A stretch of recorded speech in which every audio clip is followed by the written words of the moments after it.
La historia de la humanidad es la historia de las migraciones.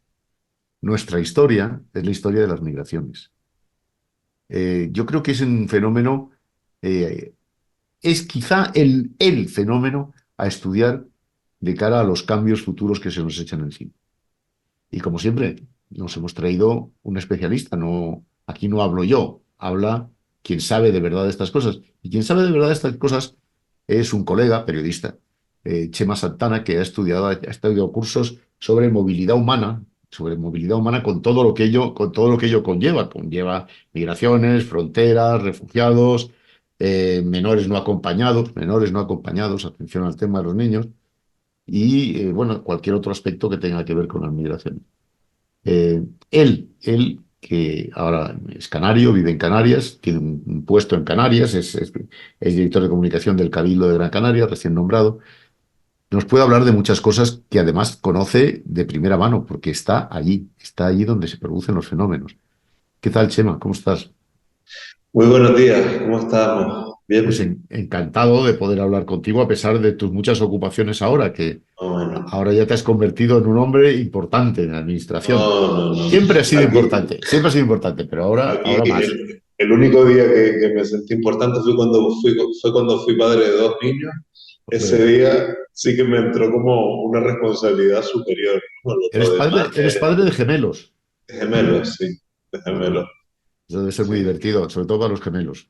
Sí, divertido Luego para van a las ellos sobre confusiones, todo, se van a divertir. Oye, pero bueno.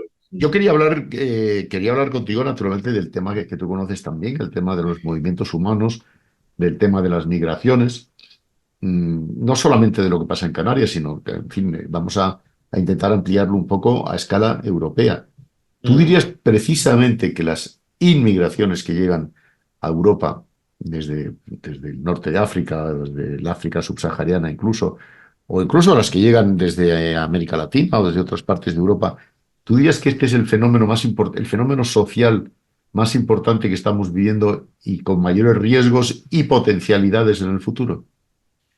Mira, la movilidad humana global es sin duda una de las novedades más sugerentes y más atractivas de estudiar en el siglo XX y el XXI, ¿no? Y hoy, más que nunca, hay una mayor movilidad de personas de países, entre países, ¿no? Y la mayor parte de la movilidad humana que se produce en el mundo se produce entre personas en el norte global, que le llaman, ¿no? Personas que van de Europa hasta Estados Unidos, o personas que van de países desarrollados a países desarrollados, digamos, ¿no? Lo que tradicionalmente se ha venido teniendo como países desarrollados. Y hay una parte de movilidad humana que se produce de forma no regular, y es sobre esa sobre la que se pone todo el foco.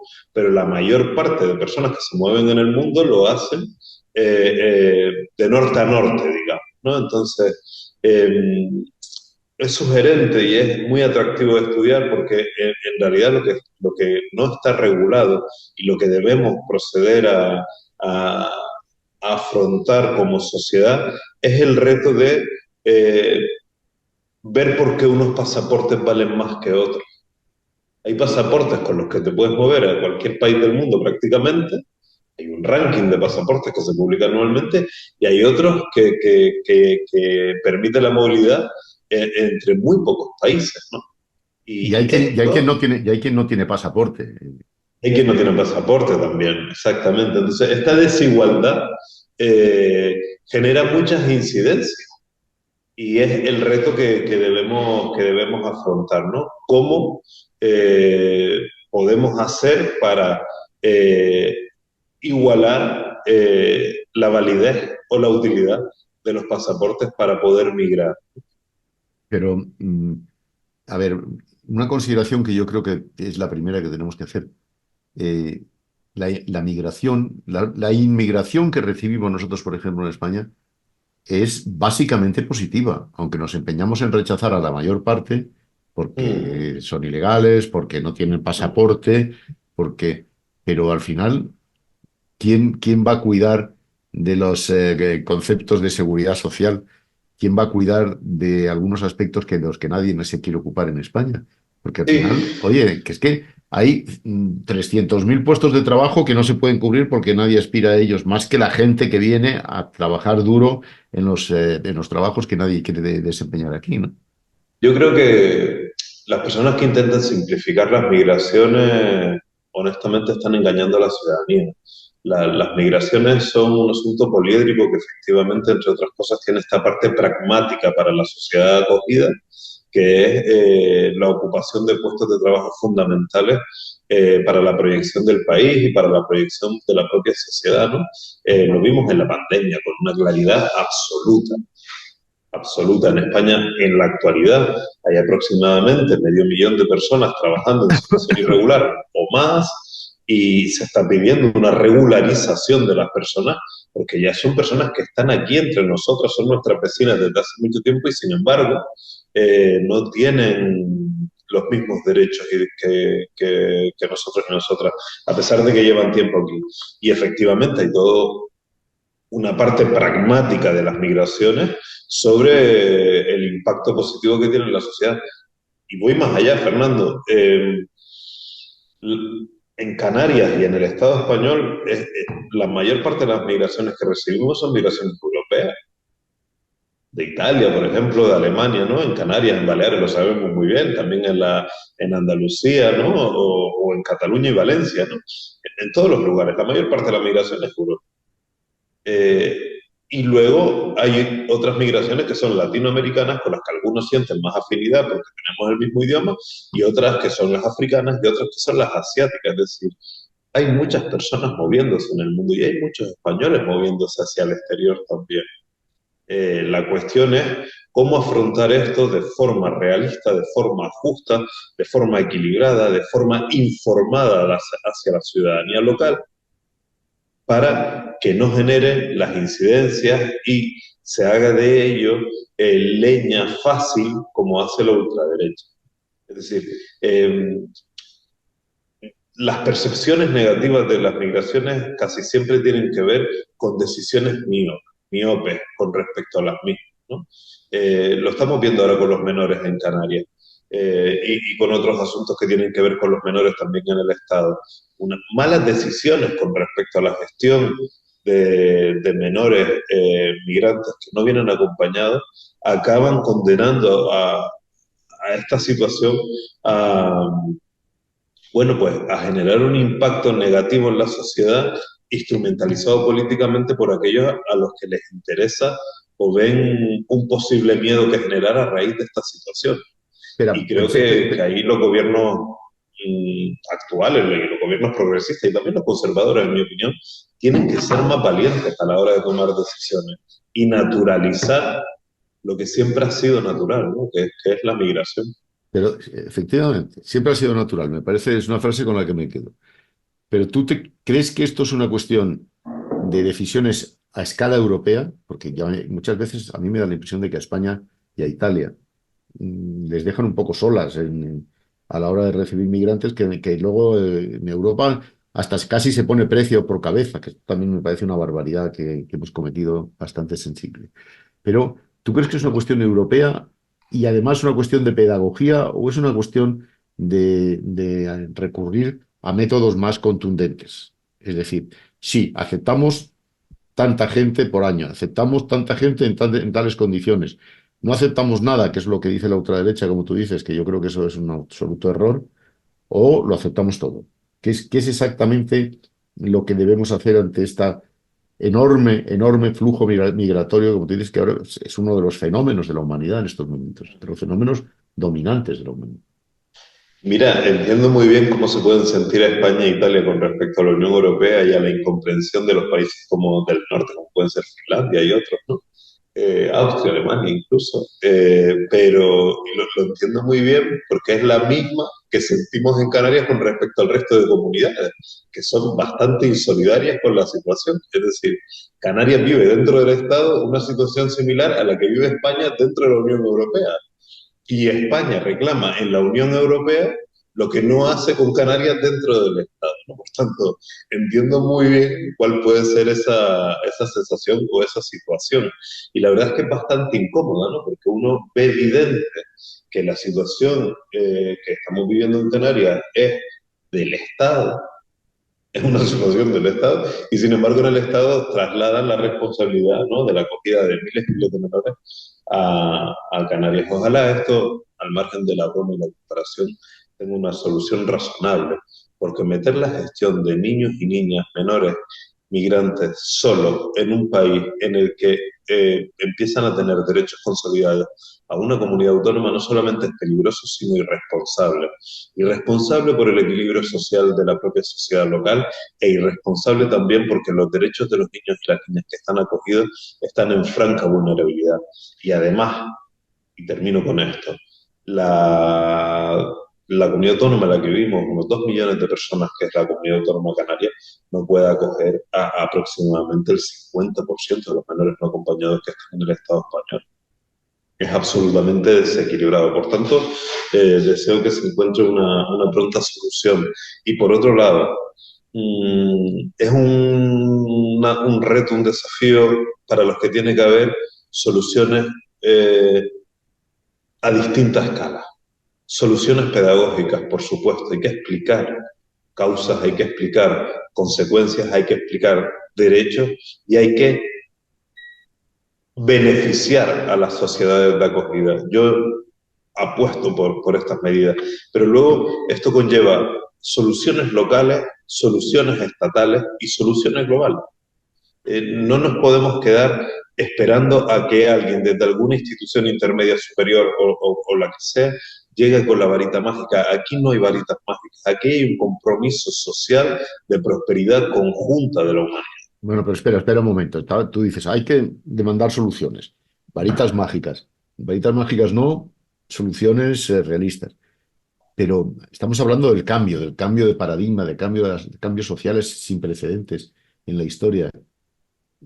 ¿Cómo se afronta esto con realismo? Porque esto, lo lógico, Chema, lo lógico es que el flujo migratorio aumente. No es que continúe, sino que aumente. Es lo lógico. Es lo normal. Tenemos que acostumbrarnos a ello. Pero ¿cómo lo afrontamos? ¿Qué soluciones concretas puede haber o qué paquete de medidas tú crees que se puede empezar a pensar en él a escala global, a escala europea y a escala mundial? Hay un plan mundial de las migraciones, ¿no?, que invita a una regulación de las vías legales y seguras, pero sabemos cómo avanza y con qué lentitud avanza este tipo de medidas, ¿no? Si yo formara parte del gabinete del gobierno de un país que intentara regular esto, acompañaría las medidas que se están tomando para ampliar la acogida de menores que puedan llegar al Estado español, por ejemplo, con una inversión importante y ambiciosa en el desarrollo de derechos y bienestar para la juventud y la sociedad que viene en los países más próximos al Estado español. Hablo por ejemplo de Senegal, hablo por ejemplo de Gambia, hablo por ejemplo de otros que están próximos a la cornisa atlántica africana, para que los menores tengan más acceso a bienestar, a educación, a sanidad, no solamente los menores, sino la propia sociedad. Es decir, Pero todo hablamos, lo que hablamos, nos... hablamos de sus propios países, Chema, o estamos Sí, hablando de sí, aquí, del país de acogida. yo creo que hay que acompañar las medidas que tomamos a nivel interno de la propia Unión Europea con una agenda ambiciosa de cooperación, pero para el desarrollo educativo y sociosanitario en los países venideros, porque estoy convencido que si familias enteras pudieran acceder a educación en sus países, pudieran acceder a mínimos derechos, a mínimo estado del bienestar, la migración sería una opción, pero no sería la única. No sería la única. Y a lo que yo me niego a aceptar y a someter a las personas que quieren prosperar en su vida y que son vecinos y vecinas de nuestros países, de la cornisa atlántica africana, por ejemplo, es que para poder sobrevivir haya que arriesgarse a morir en el océano. En este momento que estamos teniendo esta conversación, están rescatando unas 50 personas al sur de Gran Canaria. Ayer enterramos a una persona en el Hierro. En lo que va de año han muerto más de 4.000 personas en esta ruta. Es que, Chema, perdona, que podamos decir esto así, a mí me llena el alma de angustia, Tremendo. de verdad. Que lo podamos decir así como as a matter of fact, que dicen los americanos. Sí, señor, bueno, sí, han muerto 4.000 Caray, 4.000 personas, Es 4.000 personas. tremendo. el doble que los accidentes de tráfico de toda España durante todo un año. Tremendo. Entonces, es decir, tenemos que reaccionar, sí, tenemos que reaccionar, pero no solo mejorando la acogida, tenemos que posibilitar que las personas no se lancen al mar. Y esto se hace con vías legales y seguras, por un lado, y por otro lado, se hace eh, acompañando estas medidas de una ambiciosa agenda de desarrollo, de co-desarrollo, porque será algo que nos beneficie a ambas partes, para mejorar el acceso a derechos y seguir prosperando en esa línea, ¿no? Perdona, Chema, Y, ¿hay ideas concretas en este sentido? Porque yo sé que, por ejemplo, pues fíjate, mi mujer, por ejemplo, acompañó, como periodista de la agencia EFE, acompañó al ministro Caldera en su momento en un país en un viaje por varios países africanos, precisamente para dotarles de financiación para infraestructuras, para generar puestos de trabajo seguros, también para educación.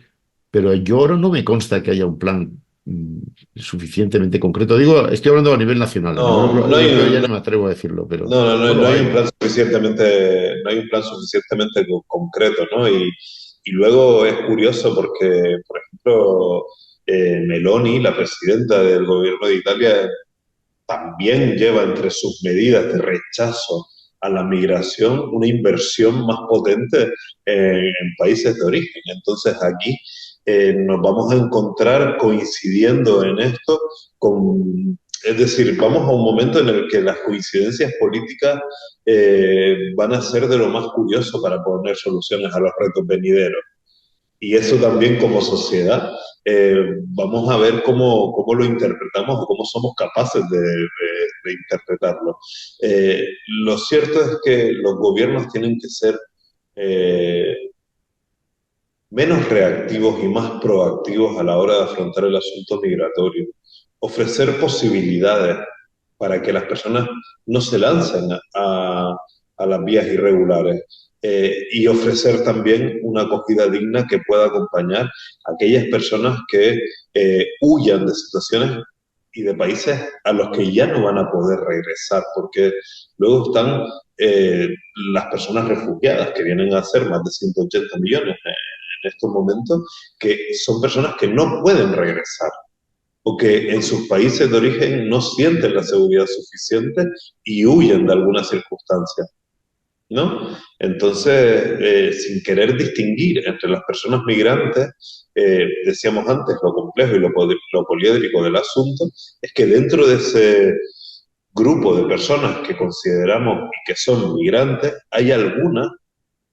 que necesitarán protección internacional por razones fundamentales para su supervivencia Pero, y que tienen una garantizada mayores derechos que el resto de las personas migrantes por el estatuto de las personas refugiadas y que probablemente haya que actualizar el estatuto de las personas refugiadas porque no incorpora a personas que se desplazan, por ejemplo, por situaciones de cambio drástico en el clima en su región, esto es muy importante. Esto va a ser muy importante. Y esto va a por ser un ejemplo. factor de migración absolutamente inédito, ¿no?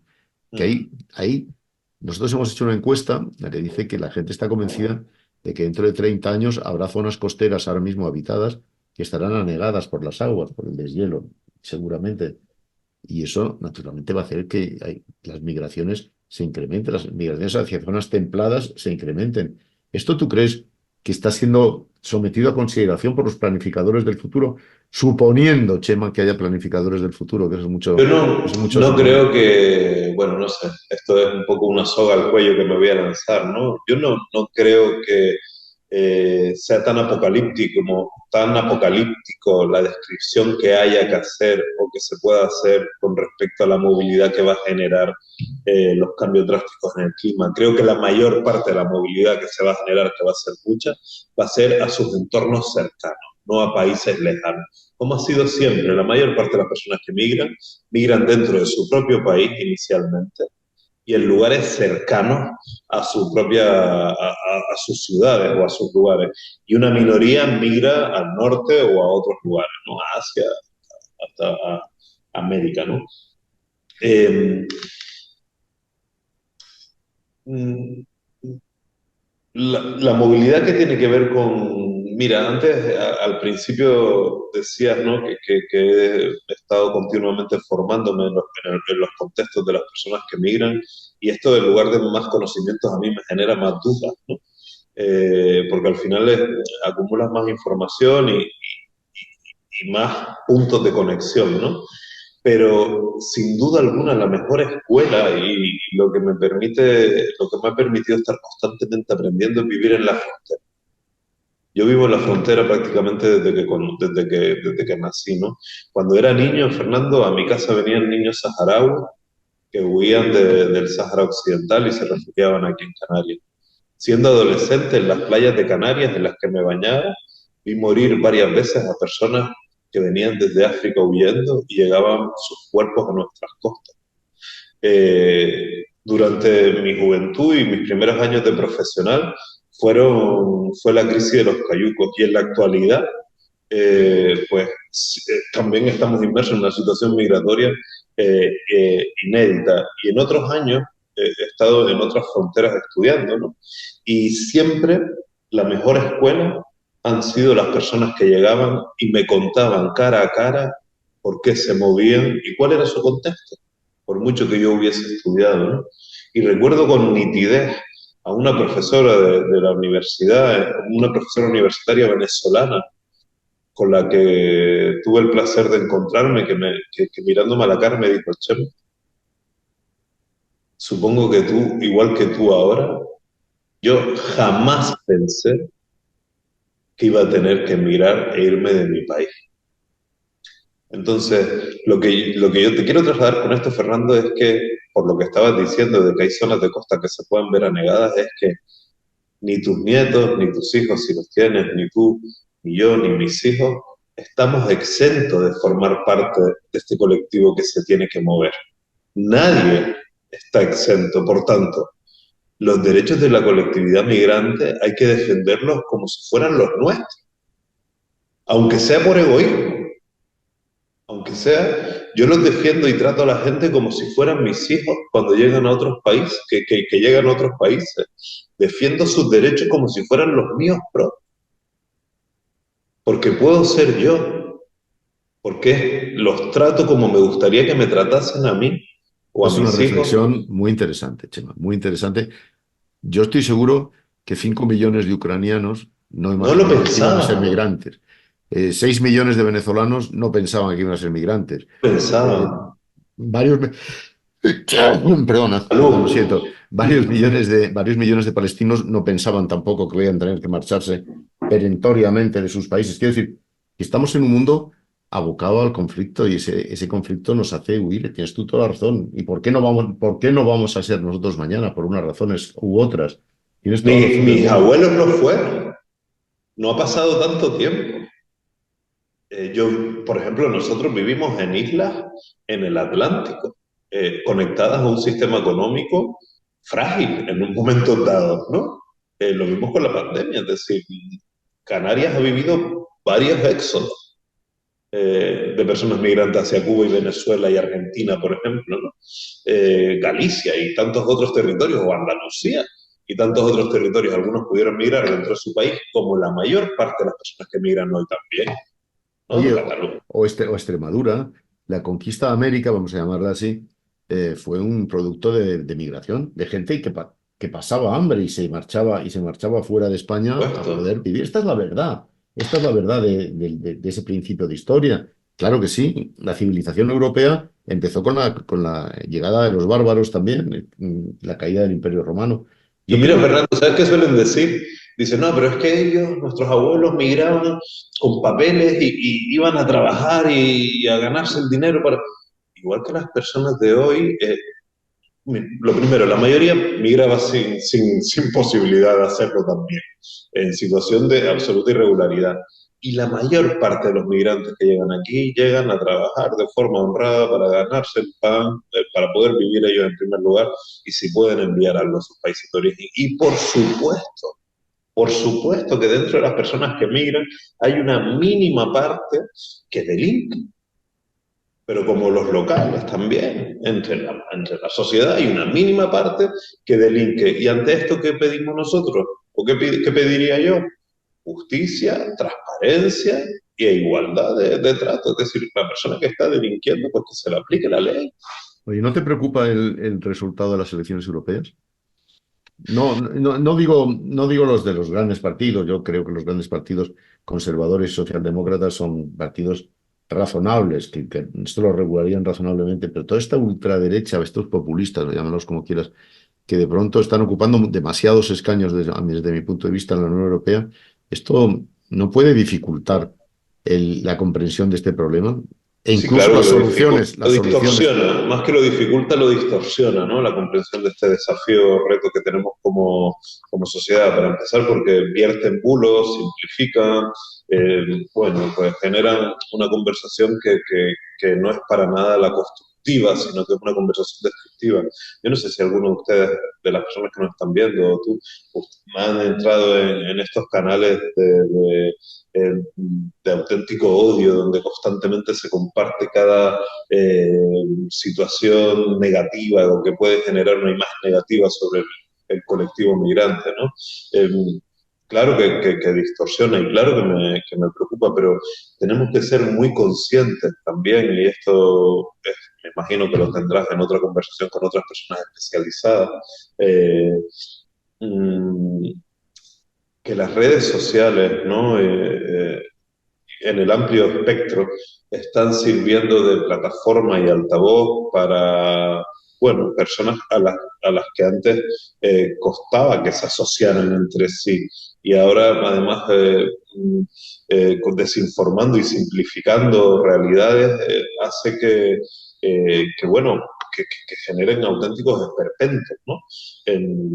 Y creo, honestamente, que la propiedad de las propias redes sociales y sus propios intereses están haciendo que se conviertan en herramientas que faciliten el enfrentamiento de la sociedad.